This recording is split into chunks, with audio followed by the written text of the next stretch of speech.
Good afternoon, everyone. I'm James Crummell. State legislators have decided to not appeal the Commonwealth Court's decision finding that Pennsylvania's public school funding system violates the state constitution. Seth Kaplan, live in the ABC 27 newsroom with the details. Good afternoon, Seth. James, that's right. All this developing this morning. More specifically, those GOP legislative leaders simply let a key deadline over the weekend come and go without appealing, which means the ruling stands. We're talking about a Commonwealth Court case that goes back years and a decision earlier this year requiring the General Assembly to change the way schools are funded. A group of school districts, including the School District of Lancaster, sued the Department of Education and generally Republican legislative leaders saying some districts, especially urban school districts, get less than their share of funding. They won that lawsuit. Well, now Senate GOP leaders have not appealed. The deadline to do that was Friday night at midnight. So what's next? It's time for our leaders in Harrisburg to work together to comply with the court's ruling. Our school district, we need Title I staff. We need pre-kindergarten staff. We need lower class sizes.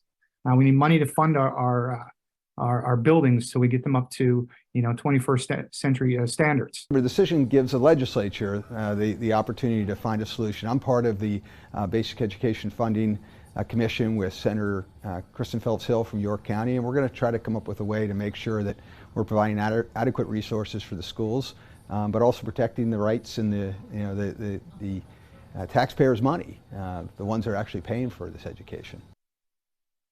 Republicans like State Senator Rothman there have generally said it's not a matter of more money. It's just a matter of getting the funding formula right. Democrats who spoke in that press conference that you saw at the beginning there generally said, look, there is a lack of funding. There needs to be more funding in addition to getting the mix of that funding right. Something that we'll continue following. Of course, James, have much more coming up tonight beginning at 5 o'clock. All of this with the backdrop of the budget, the state budget, still not being signed through. And that budget, did give more money to schools. That's right. And I mean, sooner or later is going to be a deal here. The question is whether that will happen before the school year begins. We, with Senate leaders first saying, hey, they're not due back until September. We got indications late last week from Senate Pro Tem Kim Ward saying that, look, they're ready to come back in August. And in fact, State Senator Rothman, who you saw there, confirmed that, yes, they are ready to come back from their perspective. It's, of course, a question of the school vouchers, the scholarships, as they're called, that Republicans want, which would help students in low-performing school districts go to private schools. But they say they're ready to come back. They just need to see some movement by the governor toward what they think was a deal they already had with him.